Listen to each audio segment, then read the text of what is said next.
how big the gap from Premiership to Championship is. It's the biggest gap ever, bro. Bro, like, how do they close that up? I don't think they can now. No. It's the money difference is too big. So the gap and the drop off is too Because too when you big. go up, you're literally going down. Yeah, 100%. Unless you get a lucky season and someone has a terrible year Yeah. before. If But like, they're even, best around. like, come on, like, didn't Everton have points deducted last year? Yeah, stayed up. Like, do you know how ridiculous that is? Yeah. And if they had more points deducted, they probably still would have stayed up. Bro, the gap's too big. And I was talking to this about one of my mates who play in the Prem. And he was like, bro, like, unless a team actually lucky stays up and then they got another year to like build and change. I said it's just gonna keep happening. The same teams from the champ, like the Burnleys, who is it? Norwich, Southamptons, all them. They're just gonna keep going like this. Sheffield United down, like up, down, up, down, up, down. Because they're way too good for the champ. But they're not good enough for the. They're nowhere near They're nowhere near the Prem. Nah, like you can see every time they play, like they beat champ teams 5-0. Yeah. They come to the Prem and lose 5-0. That gap is not normal, bro. Like, isn't this the first time in like, I think years that in 20 games or whatever, a team that's gone up hasn't won a game against the Prem side? No. Oh, none of the teams that come up ever won. No. The thing is, Ipswich should be doing all right. Ipswich look all right. They actually look different as well. But even the goal they conceded, well, that was mad. I think that's more the manager though. Yeah. The manager, like I think the managers in place also play a huge part because luckily McKenna was at Man United, so he's seen it, and then he's coming to do it at Ipswich. Mm-hmm. Whereas you get championship managers that are coming up with their team, thinking, okay, we're gonna ball out, and after the first 2 weeks, you learn very quickly. And the fixtures don't help them either because they always get Man City first or Liverpool. They always slap a mad fixture to them first. Here's the reality of what you're going to see the rest of the season. Even like when you play, them teams are playing like a Crystal Palace who are just above them. Crystal Palace are slapping them still. No. Like slapping them. Like 50th, slap 20th. It's dark. It's dark. But I'll tell you, I feel sorry for them most in that. I don't feel sorry for them because they're getting paid well. Yeah, but still they're getting that, But it's still disheartening because you love football. But you know them players that are caught in that little cycle of the up and downs. So like you might escape it, like Ross Barkley getting moved to Villa, but like there's some players that always move from a team that got relegated to another team that's gonna get relegated. Yeah, do you know what I mean? But he's like so like Britt and Diaz. Yeah. Is that Ogbenes? He went from Luton to Ipswich, yeah. Or one of them, yeah. So it's like them man are like they're too good for the champ, but the Prem is like okay, it's so too far. But it's not. I don't know if the Prem's a step too far for them. Yeah, but it's like you know what I mean. They can't sign for a better team, so they're always signing for the team that just comes up. Yeah. And then they're going back down, but then they're signing back for it. And they always sign a long-term contract, but they're on the move every year. Yeah. That's what I mean. And you actually know them players as well, but they're like that how good they are, but it's like the Prem level is just way too far, man. Way too high for them, and you know.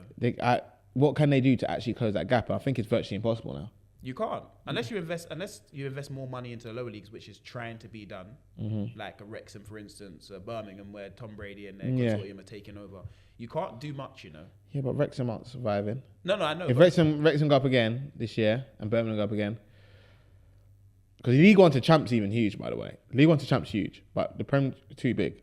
That's why League One and League Two are like level. But then Ipswich kind of said, "Is it?" Yeah, no, but you always had them fluke years. Yeah, no, and they had the best fluke year possible. Yeah, but that's what I'm saying. So I don't know, man. It's crazy, but fairs, man. That's enough of football for me because we didn't even figure out how to close the gap. It's true, and I tell you to close the gap.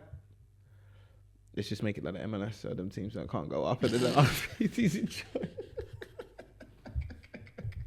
Because none of the teams that were going down ever.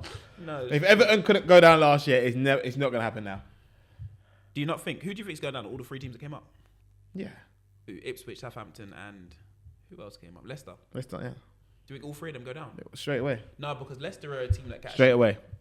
Straight away. Leicester are a team that could survive, bro, because they're actually a Prem team. No. Leicester aren't a yo-yo team. No.